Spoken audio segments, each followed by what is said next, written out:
Let's quickly take you now to KZN, where police have discovered 4 bodies in the area of Mfume.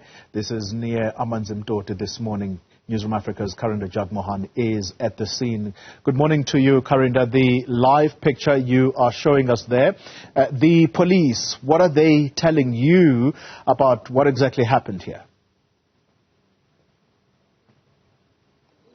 Indeed, certainly a tragic scene here in Mfume on the outskirts of Pietermaritzburg. We're just waiting for police to actually come through to brief the media. But what we understand is that 4 people from one family have been gunned down inside their home. At this stage, it's unclear what exactly has happened, but we've just seen the forensic pathology services leave this area where and you can see before you, investigators also concluding their work. It's unclear whether the bodies have been removed or the remains have been removed as yet. It's unclear, but from what we understand, we can see that investigators are still on the scene. And you just see here, of course, that is the police spokesperson, Colonel Robert Nechiwanda. We're just waiting for him to come through to speak to us fully. But there are also community members that have gathered at the scene. And of course, we do understand that some of those who have gathered here are family members, friends, relatives of the deceased, and we did see some women also in tears here as well from what has happened. We understand this happened in the early hours of this morning, and 4 people killed. I'm just trying to scout the ward councillor, and as I just quickly grab him, can perhaps maybe just give us a moment to speak to him. But we can maybe just get the ward councillor, Mr. Ayanda and Lobu. Sir, thank you for speaking to us. We can just ask you to stand here for us, please. Sure. Sir, I see the community right now in tears behind you. Do we know the family who has been attacked here at this home? Yes, this is a well-known family, but we definitely sure that this assassination of this nature, which happened to the members of the family, it is not expected by anyone in this community, because they are a good family. We have never had anything bad related, or which something that they've done in the community. They are good people. Who is the family, sir? Perhaps a name or the identification? For now, I think one will not be in a position to name the family, since we know that there are relatives who have been informed by now. But the area is in Mfume, under Tlhutluwe village, under Tshwane Traditional Council Authority. There are 4 family members who were assassinated, and that's happened around about 22 a.m. So we are very shocked as a community, because we are not used to this crime of this nature. Normally they are housebreaking here, they are stealing of appliances, but we have never experienced such incident. So we are very much shocked. We still are going to be speaking to police, but at this stage, do you know if any children were among the deceased? Do you know if any children were among those who died, sir? Yes, there is a grandchild who died. We are not aware of the age, but there is a grandchild who died, because there are 4 family members who were assassinated, and there's only one. The 5th one, I think, is in hospital, because he was able to run away. So yeah, but we are very much shocked, and the community here is shocked. That's why you can see that they are praying. As you can see that they are praying, because we are not used to this, and we appeal to the relevant authorities to trace the perpetrators and brought them to book. Sir, just lastly, I see the community in shock behind you. Is this type of violence, have you seen this before in this community? The last we saw of this incident in our community, I think it was in 2015. it was in 2015. But since then, there's never been a crime of this nature. So we are very much shocked, and we appeal to everyone who may have information to bring it to the police so that they'll be able to bring perpetrators to book. Councillor, thank you for speaking to us. I know it's not an easy time. I appreciate your time. Thank you very much, Councillor. And Local Councillor, of course, just touching on these issues right now. We are waiting to speak to the police spokesperson. I believe in about the next 10 minutes he will give us an update of what has happened while we wait for him to come through. But as you see before you, community members mourning right now on the side. As the councillor said, this was a well-known family in this community that is, but they will not at this stage divulge the identity of the community, because ultimately there have been relatives that might have not been informed of what has happened. But the last time such an incident occurred was in 2015. We'll get more details about that specific incident as well. But 4 people gunned down, and we understand from the local councillor that a child is among those deceased. Of course, police will perhaps brief us as soon as they can do so. Oli, but do stay with us. In about 10 minutes, I'll give you an update from police. Yeah, Karinda, Jagmohan, before I let you go, this is a very, very tragic scene, and you can just see how grief-stricken the people that are gathered there are. And it's striking to me, Karinda, that the councillor you've just spoken to, he is wearing his ANC shirt, and it strikes me because the president of the country, in his capacity as leader of the ANC, was actually in KZN this past weekend, and he was in the area of Jozini speaking exactly about the issue of crime, and in particular violent crime, and saying that he was being told by residents, at least where he was in Jozini, that the work of the police minister, Begicele, is commendable, but I guess an incident like this one almost flies in the face of those reassurances by the president that violent crime is being curbed in the country. Certainly, Oli, you know that KwaZulu-Natal has among the most worst cases of violent crimes. And we are in eThekwini still, although this is the rural outskirts of Amanzimtoti. It's still the south of eThekwini, the capital city for, or rather the metro municipality for KwaZulu-Natal, the only metro municipality.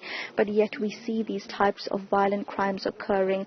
Amanzimtoti, south of Durban, very close to Umlazi, which is considered to be among the police stations that regularly see high incidents of violent crime. And these are the very same police officers you were seeing before you that must attend to these crimes. Now, yes, indeed, the president was here last week speaking to residents, as well as in his capacity as an ANC leader, but also the police minister was in town this weekend.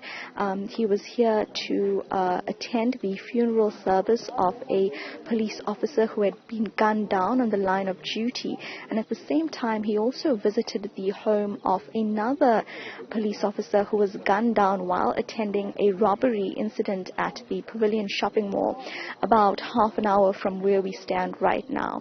And what he said at the time is more than 70 police officers have been killed. So we know that the issues of violent crime continue in KwaZulu-Natal, and at the stage, from what we understand, is that the issues that police are attending to also puts their lives in danger. This incident particularly happened in the early hours of this morning.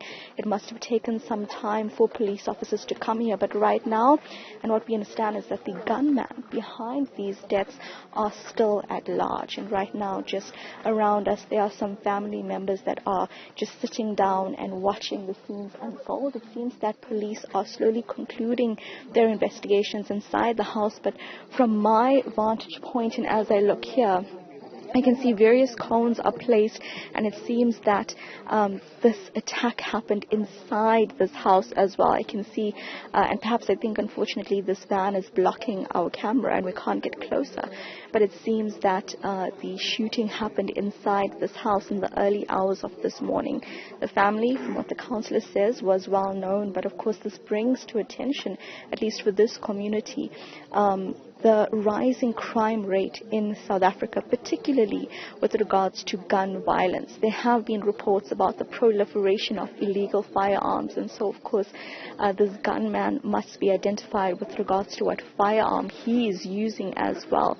But at the same time, we have in the past, especially from opposition parties, heard about the issues regarding the delays in police investigating their work, including backlogs at various DNA labs as well, for such cases to be fast-tracked, and that's specifically with regards to cases regarding sexual crimes. But this here regarding murder, the fear for the community right now is that the gunman is still at large, and of course right now for the public the motive is unknown, but perhaps those closer to the family might know of some kind of issue, some kind of matter that was raised with the family that could have led to this. But the sad moment right now is that, from what we understand, a child is among the deceased.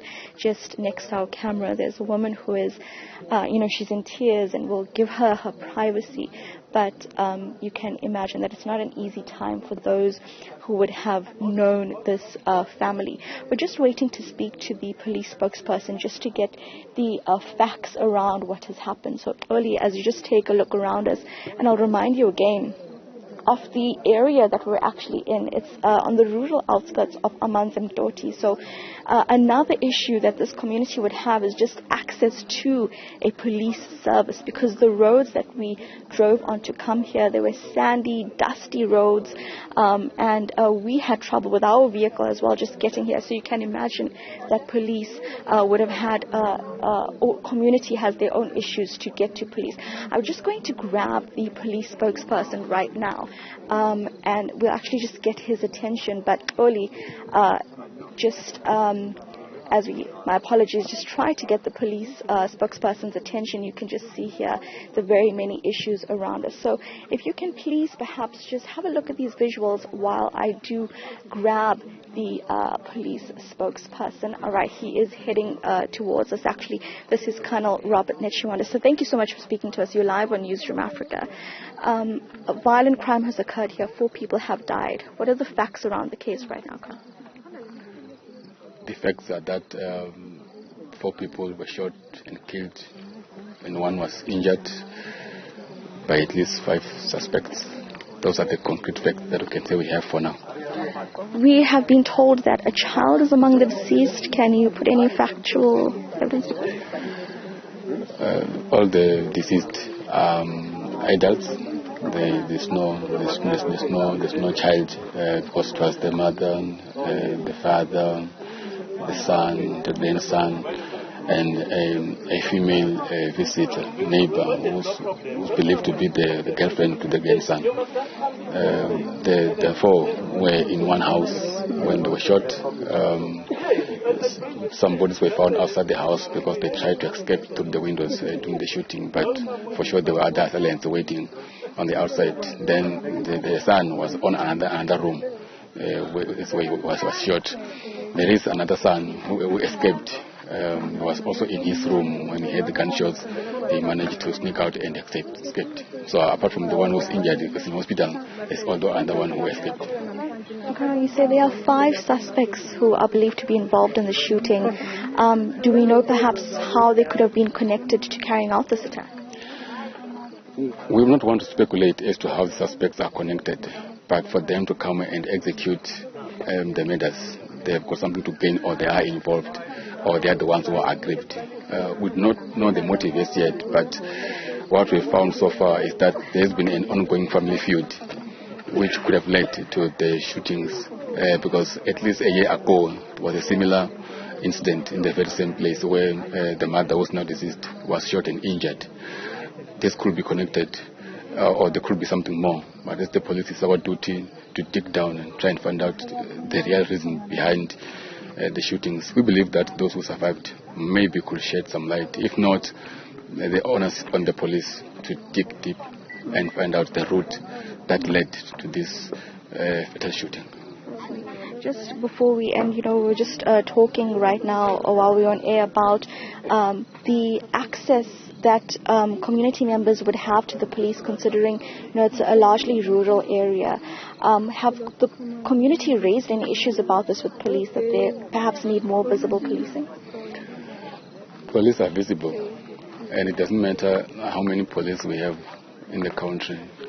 It won't be possible to have a police officer at every street corner, a police officer at every household. We patrol the area, and issues of this nature don't just happen randomly. There's usually a motive behind, and if that motive maybe was reported before to the police, we could have prevented it. But now that it has happened, it's easy for people to point fingers at the police. But police were on route when it happened, and like I said, there could not be in every household to try and prevent this thing. But had we knew that this would happen, we would have been here in our thousand to ensure that the lives are saved. Thank you very much for your time, so much appreciated. Of course, the police spokesperson, Colonel Robert Nichiwanda, just speaking to us there. And also, more facts verified from the police side. We heard from the local councillor that he mentioned a grandchild was among the deceased. We hear it was a grandson of one of the residents, but not particularly a child. The police spokesperson says that all the deceased were in fact adults, but he also adds that there are 5 suspects who are still at large who came into this very house. We also know now that there was a family feud going on, allegedly, and that last year there was an incident, a shooting at this house where the mother of this family was injured as well. And we heard from the local council that this was a well-known family. So, like the police spokesperson says, it seems that there were some issues around the family itself. But still, 4 people died, 1 person has been injured, 5 suspected gunmen at large right now in and around this community of Mfume in Amanzimtoti. Karinda, Jagmohan, thank you very much keeping us informed there. And it is a live crime scene, and we're saying that because the police still combing the scene. Karinda, Jagmohan doing a sterling job there of bringing us all of the angles. And so the police spokesperson, as you've heard him suggest there, that the police are visible, but you cannot have a police officer stationed at every household. And as the suggestions are now starting to emerge that there may have been a family feud, how do police people try to police that? You simply can't, because a family feud is exactly that. Up until an incident happens, it's only then that the community at large will find out that this family, not all, was well. So, tragic scene indeed. 4 people dead.